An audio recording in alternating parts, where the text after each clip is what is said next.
मैं सबसे पहले आपको बता दूं कि यूनिफॉर्म सिविल कोड किस पे बात करता है। इस पर कई सारी कमेटियां बनाई गई। कमेटियों के बाद से इसमें ये हुआ कि ये बात करता है कि आपको इनहेरिटेंस पे बात करता है, ये बात करता है आपको मैरिज पे बात करता है, ये बात करता है आपको एडॉप्टेशन पे बात करता है, ये बात करता है आपको गार्जियनशिप पे बात करता है, ये बात करता है आपको मेंटेनेंस पे बात करता है। तो अब बात आती है कि जब लागू होता है तो अगर इसको जैसे ही आप लागू करोगे तो क्या हिंदू मैरिज एक्ट को आप खत्म करोगे? सर, यूनिफॉर्म सिविल कोड को लेकर के फिर से जो है भारत में एक काफ़ी चर्चा हो रही है और कहा जा रहा है कि उत्तराखंड पहला राज्य बन सकता है जहां यूनिफॉर्म सिविल कोड लागू होगा और आहिस्ता आहिस्ता पूरा देश में लागू होगा। एक आप सुप्रीम कोर्ट के लॉयर हैं, क्या इस कानून से क्या किसको सबसे ज़्यादा नुकसान या किसको ज़्यादा फ़ायदा होगा या क्या है कानून की पेचीदगी, आपने जानना चाहिए। देखिए, सबसे बड़ी बात है कि यूनिफॉर्म सिविल कोड की बात करते हैं या यूनिफॉर्मिटी लाना, लॉ में यूनिफॉर्मिटी लाना, यानी पूरे देश में एक कानून हो। जैसे मोदी जी बात करते हैं एक कानून, एक विधान, एक संविधान, इस तरह की बातें हों और इस तरह का होनी भी चाहिए कि इस तरह की जिससे कि सब सही हो। लेकिन मैं ये आपसे पूछना चाहता हूँ सबसे पहले कि क्या इस देश में यूनिफॉर्मिटी अभी तक हो पाई है? क्या एक दलित घोड़ी पे चढ़ सकता है? क्या उसके पास ताकत है कि वो चढ़ सकता है? एक दलित घोड़ी पर चढ़ता है तो राजस्थान में उठा के उसको मार दिया जाता है। एक दलित जो है अच्छे कपड़ा पहनता है तो उसके साथ अन्याय की जाती है, उसे बांध के मारी जाती है। क्या जब उसी में यूनिफॉर्मिटी नहीं है, एक दलित के लिए अलग कानून, वही कानून है, CPC है, CRPC है, एविडेंस है, कॉन्ट्रैक्ट है, ये सब है, लेकिन एक दलित के लिए कुछ और बाकी के लिए कुछ और। आप अगर हम चलते हैं तो अगर देखें तो आप यूपी में जाएँ, यूपी में अगर देखते हैं तो वहीं पर अतीक अहमद एक बहुत बड़ा टेररिस्ट था, आतंकवादी था, एक गुंडा था, मवाली था, सब कुछ था। उसको आपने गोली मरवा दिया या मार दिया या जो भी हो गया, और जो मारे उनको कुछ नहीं न्याय मिला। और उसके साथ साथ कितने लोग क्या क्या काम किए। आप बिजभूषण सिंह, जो महिलाएं बहनें जो हैं वो कितने दिन तक रोड पर रहीं, कितना चिल्लाए गाएं, लोग बोले, पूरे देश के किसान यहाँ पे आए, उनके समर्थन में आए, कितने युवा आए, चंद्रशेखर आए, सब कुछ आए, उनको क्या न्याय मिला और उसके ऊपर क्या आपने कोई कार्रवाई की? उसके साथ साथ कितने सारे ऐसे हैं कि जिसमें अपराध हुआ और उसमें कोई कार्रवाई नहीं होती। यहीं पे आप देखो, यहीं पे क्रिमिनल लॉ को देखो। क्रिमिनल लॉ, जब हम क्रिमिनल लॉ को यहाँ पे देखो इम्प्लीमेंट सही से नहीं कर पा रहे हैं कि एक को जो है हम सज़ा मिल जाती है, दूसरे को सज़ा नहीं मिल पाती है। वहीं चंद्रशेखर का देखो, चंद्रशेखर के ऊपर गोली चल जाता है कि क्या वही CPC है, वही CRPC है ना, वही एविडेंस है, वही सब कुछ है। तो क्या उन लोगों को कोई फांसी की सज़ा मिली? उनको भी तो फांसी होनी चाहिए कि नहीं होनी चाहिए? क्या वो दलित है इसीलिए बाकियों को नहीं होनी चाहिए, उसको मार दो? तो जब देश में यूनिफॉर्मिटी की आप बात करते हो तो सबसे पहले CPC, CRPC, evidence, contract act है। इसके लिए इसको सही से इम्प्लीमेंटेशन करनी जरूरी है कि एक छोटा से छोटा, एक गरीब से गरीब जो तबका है, एक गरीब जो नीचे तक का है, उसको भी न्याय मिल सके। यहाँ बड़े से बड़े उद्योगपति हैं, किसी के ज़मीन को हड़प लेते हैं, कुछ भी कर लेते हैं और उसको न्याय नहीं मिल पाता है। और आप यूनिफॉर्मिटी की बात करते हो। आप अभी आपने कहा कि उत्तराखंड की आपने बात की कि उत्तराखंड में लागू हो सकता है। गोवा में तो यूनिफॉर्म सिविल कोड है, लेकिन गोवा में पॉलीगेमी है। आपको मालूम है पॉलीगेमी है कि नहीं? गोवा में पॉलीगेमी है, यानी कुछ वर्ग जो है डबल शादी कर सकते हैं और उसके बाद से एक को छोड़ दे, वो ऑब्जेक्शन ना करे तो दूसरी भी शादी कर सकते हैं। आपको मालूम है सबसे ज़्यादा डबल शादी होने वाली गुजरात स्टेट है, महाराष्ट्र है, ये सब मुस्लिम से ज़्यादा हिंदू वर्ग में है कि भाई एक औरत अगर ऑब्जेक्शन नहीं करती है तो दो ना तीन कर लो शादी।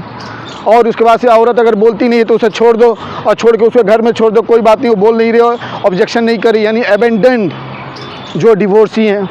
तो आप लॉ की कहाँ बात करते हो? सर, जैसे भारत जो है विविधताओं का देश है, यहाँ पर अलग अलग धर्मों के अलग अलग पर्सनल लॉ है, तो सरकार को क्या ज़रूरत है कि यूनिफॉर्म सिविल कोड लाने की? देखिए, आप यहाँ पे सबसे पहले यूनिफॉर्म सिविल कोड की जब बात हुई तो उसमें सबसे पहले ये हुआ कि सिविल, CPC, CRPC और उसके साथ से एविडेंस और कॉन्ट्रैक्ट, इस पे यूनिफॉर्मिटी लाया जाए कि पूरे ऑल ओवर इंडिया में, जिससे कि कानून में सबको न्याय मिल सके, प्रॉपर्टी से लेके बाकी जो भी अधिकार हो, चाहे क्रिमिनल में हो, उसमें अधिकार मिल सके।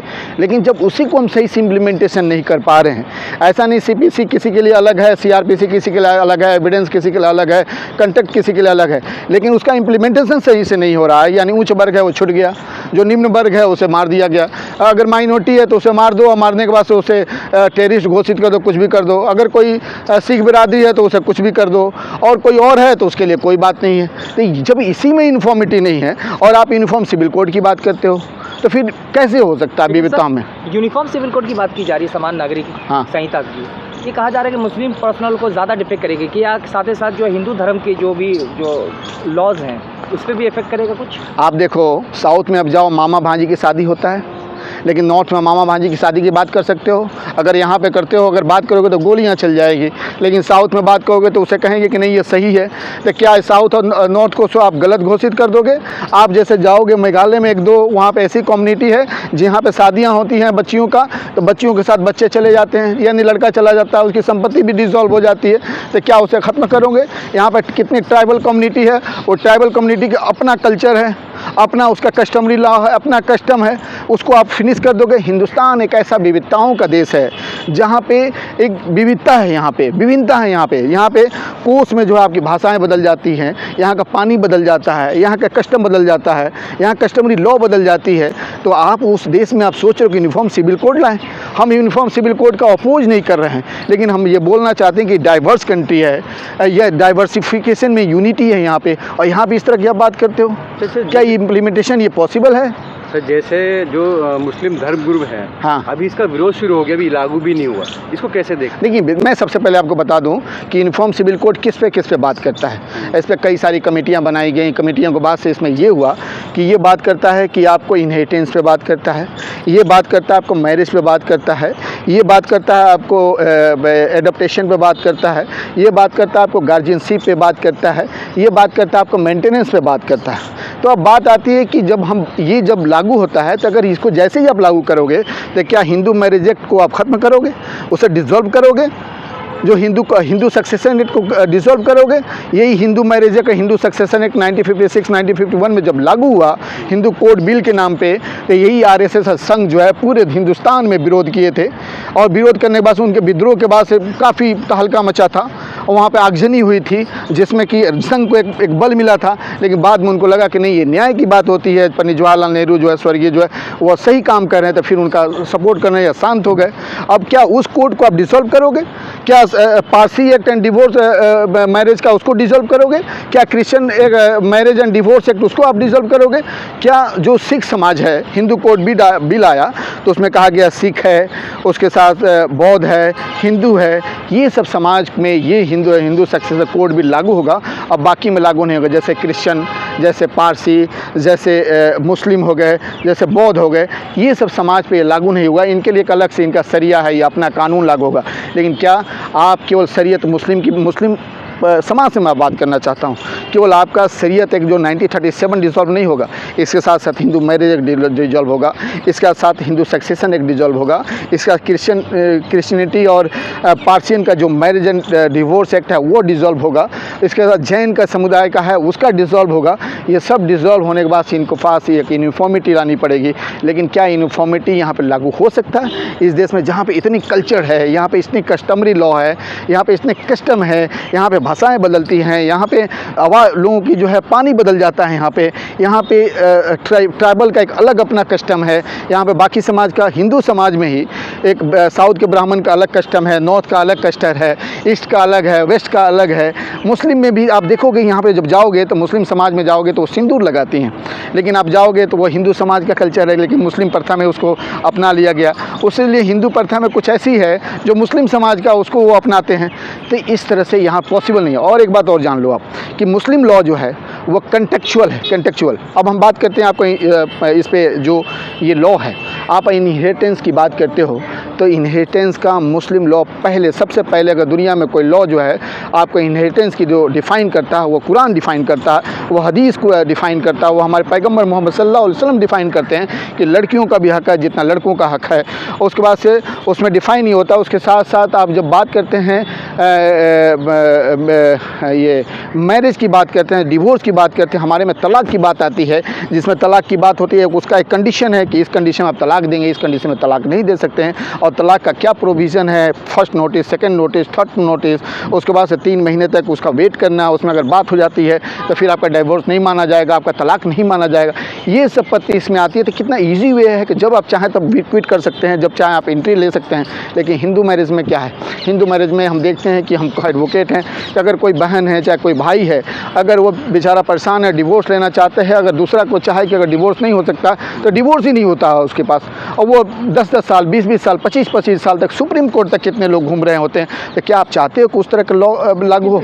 आप जानते हो कि यहाँ पर डिवोर्स में हिंदू मैरिज के हिसाब से अगर हम चलें तो यहाँ पे 20 लाख से ऊपर 20 से 25 लाख ऐसे महिलाएं हैं जो एबेंडेंड, जो डिवोर्सी हैं, जिनको डिवोर्स नहीं दिया गया लेकिन उसको छोड़ दिया गया। जैसे पीएम मोदी साहब की जो वाइफ हैं उनकी बात हम करें तो उनका, जिसमें मोदी जी लिखते हैं कि हमारी वाइफ घर पे है। भाई आपकी वाइफ घर पे है तो क्यों घर पे है भाई, साथ में रखिए। तो सबसे पहले लॉ तो आपके ऊपर इंप्लीमेंट होता है, आप अपने आप पर लागू कीजिए। उसी तरह से 20 लाख महिलाएं इस यहाँ पे, आप समझ सकते हो कितनी क्रूरल्टी है। उसके साथ साथ 4 से 5 करोड़ महिलाएं ऐसी हैं जो वृद्धा आश्रम में इस समय पड़ी हुई हैं और वो डिवोर्सी हैं, उनके लिए कुछ नहीं हो पा रहा, उनकी शादियाँ नहीं हो पा रही, उनके लिए खाने पीने का नहीं है। आपने कुछ समय पहले सुना था कि मथुरा में, वृंदावन में कुछ महिलाओं को उसको काट के उसको फेंक दिया गया था, बहा दिया गया था, हमने न्यूज़ में देखी थी। तो इस कंडीशन, इसमें आप सुधार लाओ ना, इसमें आप सुधार नहीं लाते हो। प्रॉपर्टी में जो है मुस्लिम लॉ देता है, अपनी लड़की को देता है, समानता का अधिकार बात करता है, उसके साथ साथ मेंटेनेंस की भी बातें करता है, सब कुछ बात करता है। लेकिन प्रॉब्लम क्या हुई कि हमारे जितने भी मुस्लिम उलमा रहे, चाहे ऑर्गेनाइजेशन रहे, इस बारे में लोगों को बताया नहीं, उन्होंने अवेयर नहीं किया, जिसकी वजह से लोग जानते नहीं हैं और इसका दुरुपयोग ये बीजेपी जैसे गवर्नमेंट कर रही है। लेकिन आप जान लो कि यहाँ पे ये डायरेक्टिव प्रिंसिपल की बात करती है 44 का, लेकिन डायरेक्टिव प्रिंसिपल बड़ा है या फंडामेंटल राइट बड़ा है? लेकिन हम डायरेक्टिव प्रिंसिपल और फंडामेंटल राइट की बात जब करें तो 44 जो है उसको ओवर रूल करता है कौन? 45 फंडामेंटल राइट 14, फंडामेंटल 15, 19, 21, जिसमें स्पेशल मैरिज एक्ट वगैरह ये आता है। क्या स्पेशल मैरिज एक्ट को आप ख़त्म कर दोगे, डिसॉल्व कर दोगे? आप पावर है आपके पास। उसके बाद 25, 26, 28, 29 जो माइनॉरिटी की जो राइट मिलती है, तो क्या कॉन्स्टिट्यूशन को आप ख़त्म कर दोगे? आज कॉन्स्टिट्यूशन, संविधान को लिखने वाला हम बाबा अम्बेडकर जी जो थे वो आज रो रहे होंगे, उनकी आत्मा रो रही होगी, भटक रही होगी कि देखो आज हमारे देश में जिसके लिए हम संविधान लिखे, इतनी बड़ी कॉन्स्टिट्यूशन लिखे और उसकी आज ये तार तार कर रहे हैं। आज पंडित जवाहरलाल नेहरू इस डेमोक्रेटिक कंट्री में इनकी जो अत्याचार पे आज रो रहे होंगे, आज जो है राजेंद्र प्रसाद रो रहे होंगे। इस देश में क्या ज़रूरत है?